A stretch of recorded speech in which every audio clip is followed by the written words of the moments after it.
2030년까지 주택 135만 호를 공급하겠다고 공언했던 정부가 오늘 후속 대책으로 구체적인 계획을 내놨습니다. 네, 김윤덕 국토교통부 장관의 발언부터 듣고 오겠습니다. 서울 용산과 태릉, 경기 과천 등의 도심에 위치한 부지나 낡은 청사 등을 활용하여 발굴한 것으로 기존에 계획된 용산 물량을 포함하여 총 6만 호를 공급할 계획입니다. 불필요한 절차는 과감히 덜어내고 내년부터 착공이 이루어질 수 있도록 속도감 있게 진행해 나가도록 하겠습니다. 지난 몇 년 동안 서울의 주택 공급, 수도권의 주택 공급이 매우 부진하면서 실제 많은 국민들이 불안해하고 있는 것들을 해결하기 위해서 정말 여러 가지를 정말 연끌해서 뭔가 준비를 해봤는데요. 네, 그러니까 가능한 부지는 최대한 끌어모으겠다 이런 의지인 것 같은데 구체적으로 어느 지역인지 한번 짚어볼까요? 네, 장관님이 말씀하셨던 용산이라든가 태릉 CC라든가 과천 하면 무주택자, 청년, 신혼부부 최고로 원하는 입지입니다. 예. 이게 설명대로만 된다면 이 무주택자들 기다릴 거라는 생각이 드는데요. 어쨌든 이번 대책은 지난해 97 대책 공공기관 위주로 공공을 주도로 해서 향후 5년간 135만 호, 연간 27만 호씩 꼬박꼬박 이제 착공 기준으로 하겠다라는 로드맵의 후속 대책입니다. 이번에 수도권에 총 6만 가구인데 배분을 보게 되면 서울의 절반 이상이에요. 3만 2천 가구, 그리고 이제 서울 경기 수도권에 2만 8천 가구인데 입지가 정말로 좋습니다. 근데 늘 들었던 지역이에요. 맞아요. 네. 용산부터 시작을 해서 태릉, 경기도 과천, 남양주 다 포함이 돼 있는데 일단 서울의 경우는 용산 국전무지구 이제 가장 좀 넓죠. 이걸 한 2천 가구까지 늘려보겠다라는 거고 태릉 CC의 경우에도 지금 군 골프장이 있는 것을 개발해서 6,800가구 정도를 과천 경마장에도 여기도 한 9,800이니까 10,000가구 정도의 가구를 또 남양주 군부대가 있는 분대 한 4,200호 정도인데 왜 영끌이라는 표현을 썼느냐 모두 34곳이에요. 이게 전부 다 유휴부지 노는 땅 네. 내지는 공공청사가 있거나 조금 허름한 이들 공유지들인데 봤더니 25가구도 있어요. 한 곳에. 관악세무서는 25구입니다. 예. 그리고 이외에도 이제 동작우체국도 있어요. 여기 30가구가 들어섭니다. 네. 그러다 보니까 25가구에서 물론 뭐 100여 가구 이상, 네. 1000가구 이상 들어오는 데도 있는데 네. 정말로 영끌했단 말이 들어가는데 25가구면 뭐 아파트 한 동 정도인 거잖아요. 그러니까 우체국이 빠지면 네. 거기 아무리 많이 위로 짓는다 하더라도 2동 내지 1동이면 그렇죠. 못 짓잖아요. 예. 그러니까 한 30가구가 들어갔다는 얘기는 거기 복합개발한다 하더라도 복합개발이라는 건 밑에는 상가를 넣고 위에는 주거시설을 넣는 걸 얘기하는데 한다고 하더라도 36가구, 25가구는 한 동 정도예요. 근데 우체국이 그렇게 크지 않습니다. 근데 여기 지금 34곳 가운데 우체국이 무려 9곳이에요. 예. 그래서 제가 아까 뉴스 생각나서 물어봤잖아요. 네. 혹시 뉴스 전달하다가 네덜란드에서 우편 서비스를 축소하고 있다라는 소식 예. 들었냐고 물어봤는데 예. 이러다가 이분들 사실은 이게 없어서는 안 되거든요. 그렇죠. 이거를 옮겨서 새로 이제 갈 곳을 마련하고 난 다음에 다시 이분들이 이제 집 비워줘야만 거기서 이제 개발이 가능하기 때문에 예. 아마 이제 좀 더 지켜봐야 되겠습니다. 네. 그러니까 있는 땅은 진짜 다 끌어서 땅은 확보했는데 결국에는 착공을 하고 건물을 지어야 되는 거잖아요. 근데 언급하신 것처럼 원래 있던 뭐 건물을 옮기고 시설을 옮기고 이러면은 좀 속도를 내기 힘들지 않을까 싶은데 뭐 과천 경마장이나 군 방첩사령부 등도 좀 그런 곳 아닌가요? 맞습니다. 굉장히 민감하니까 어차피 이제 공공이 주도를 하고 있으니까 뭐 정부 입장에서 당연히 이제 대체지만 있다면 가라고 하면 가야죠. 네. 이제 공무원이기 때문에. 그런데 문제는 이제 국토부 장관이 2027년 착공이라는 첫 삽을 뜬다는 얘기예요. 네. 실제적으로 공사에 들어간다는 얘기인데 속도감 있게 추진을 해서 지금 뭐 2030년까지인데 주로 봤더니 34곳 가운데 2017년 착공한 것은 한 3-4곳. 네. 대부분 한 3분의 1은 2030년입니다. 예. 근데 착공이란 말이 들어간다는 아까 제가 이제 공공기관이든 유부지든 공공이 하면 일처리 속도는 좀 빨라질 수 있어요. 근데 첫 삽득으로 해도 이런 사업은 적어도 3년에서 5년 걸리거든요. 예. 그러다 보니 그러면 이게 지금 정상으로 진행되고 첫 삽뜬다고 하더라도 이게 2030년 개발되는 곳이 거의 한 3분의 1, 11곳이 넘습니다. 34곳 가운데. 예. 네. 그러다 보니까 이거 과연 청년이나 신혼부부들이 앞으로 2030년, 35년까지 기다려야 되는데 이걸 과연 믿을 수 있을까? 이 부분에 대해서는 회의적입니다. 예, 그 믿을 수 있을까? 그 부분이 중요한데 그 노원구 태릉 골프장 부지도 사실 문재인 정부 때도 공급 대책 나올 때마다 언급됐던 곳이에요. 그럼 그동안 뭐 한 거죠? 맞습니다. 여기는 두 가지가 문제예요. 여기는 일단 태릉 CC의 경우에는 이제 환경 개발 때문에 세계 이제 유산으로 제정된 태릉과 강릉이 있기 때문에 네. 이거는 이제 세계 문화유산 평가를 받아야 됩니다. 그래서 이제 이 영향 평가를 추진하기 위해서 고층으로 못 짓거든요. 고층으로 못 짓기 때문에 당초 한 10,000가구 정도 이 태릉 골프장을 옮겨서 10,000가구 정도 하던 것을 중저층 개발로 인해서 한 6,800호 가구 정도를 공급하겠다라는 건데 예. 그러면서 이제 이 정부의 의도는 이겁니다. 어쨌든 이제 세계문화유산과의 어떤 협조를 통해서 문화재위원회 협찬을 통해서 조속히 마무리하겠다라는 얘기인데 문제는 뭐냐?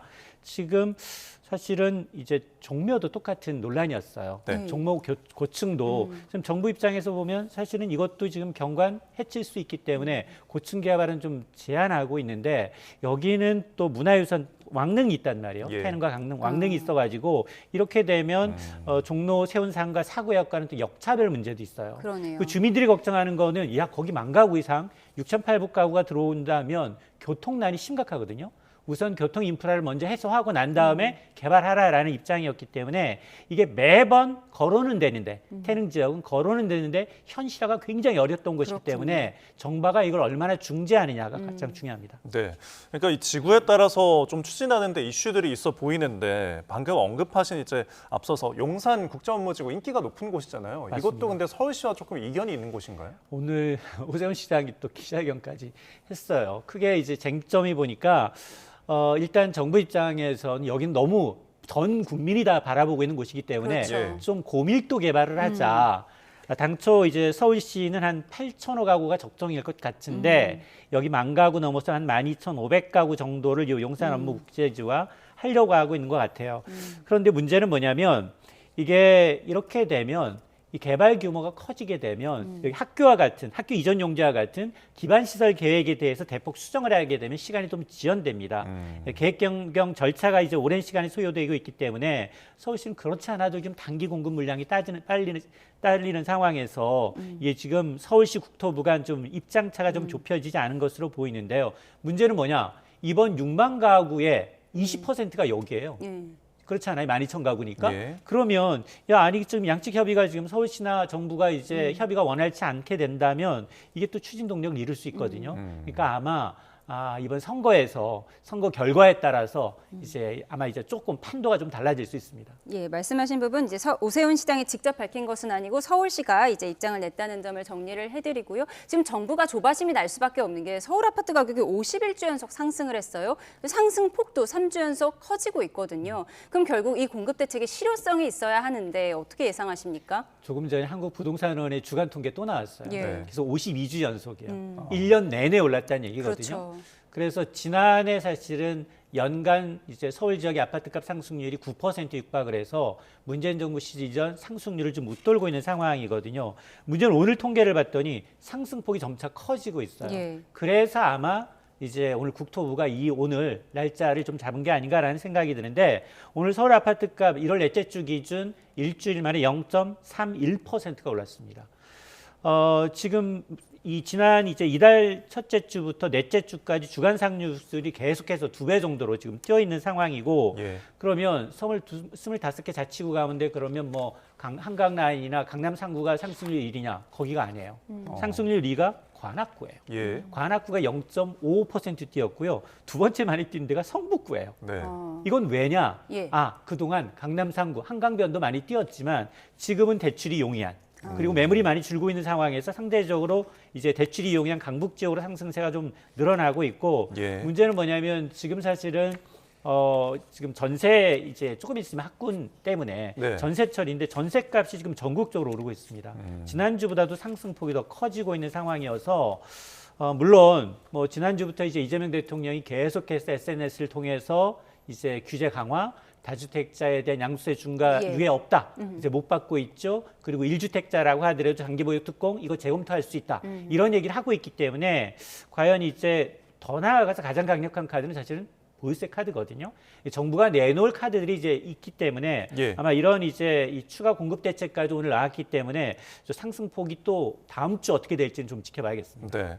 이렇게 이제 땅도 영끌해서 더 이상 끌어올 땅도 없고 만약에 이제 착공이나 준공도 개발하는 시간이 그렇게 오래 걸린다면은 방금 언급하신 그런 세금 부분들이 좀 매물을 나오게 할 수 있는 다른 카드가 될 수 있을까요? 맞습니다. 사실은 약간 기다려준 측면이 없지 않아 있죠. 왜냐하면 다주택자 양수의 중과라는 건 2022년 5월이었으니까 매년 해마다 연장해 왔어요. 그래서 이번에도 연장할까 아니다. 뭐 이런 이제 설랑설레했는데 어쨌든 대통령이 이제 잘랐기 때문에 예. 아마도 다주택자의 매물을 내놓은 방법은 당근책과 그리고 채찍이 있겠지만 그동안 4년 동안 당근책을 준 게 아니냐. 예. 중과 유예를 했으면 다주택자는 매물을 내놨어야 되는데 그렇지 않아서 오히려 매물 잠김 현상이 나타났다. 그래서 정부는 지금 후자의 무게를 두고 있어서 어쨌든 5월 9일 기점으로 해서 그동안 양도 차익이라는 건 기본적으로 최저 6에서 45%의 세율인데 예. 5월 10일 날 팔게 되면 3주택자의 경우에는 최고 82.5%예요. 거의 예. 이익의 대부분을 세금으로 내야 된다 이런 맞습니다. 얘기잖아요. 뭐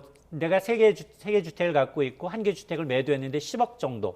이제 이 규제 지역 내에요. 네. 서울과 이제 경기도 12개 지역 내에서 매도를 할 경우에는 뭐 10억에 이익이 났다면 뭐 러프하게 뭐 물론 기본 공제 같은 거 있습니다만 뭐 이제 8억 2,500만 원 세금으로 내야 된다라는 상징적인 의미가 있거든요. 예. 그러니까 아마 눈치 싸움 할 거예요. 근데 이제 시간이 너무 없어요. 네. 왜냐하면 지금 1월 하순이고 그리고 이제 5월 9일이기 때문에 거의 한 100일 정도 내 집을 판다? 네. 이게 쉽지가 않거든요. 예. 왜냐하면 여기 지금 토지거래 허가구역은 실거주인 사람, 현금 갖고 있는 사람들이 살 수 있기 때문에 대출 받고는 거의 못 삽니다. 그렇죠. 자, 그러다 보니까 이게 오히려 핵심 지역의 매물 잠김 현상으로 조금 전세가에 영향을 미칠 수 있는 게 아니냐라는 우려도 있는데 어쨌든 아마 굉장히 눈치 싸움이 있을 것으로 보입니다. 예, 예. 다주택자 매물이 나올지 또 오늘의 부동산 공급 대책에 어떤 실효성이 있을지 짚어봤습니다.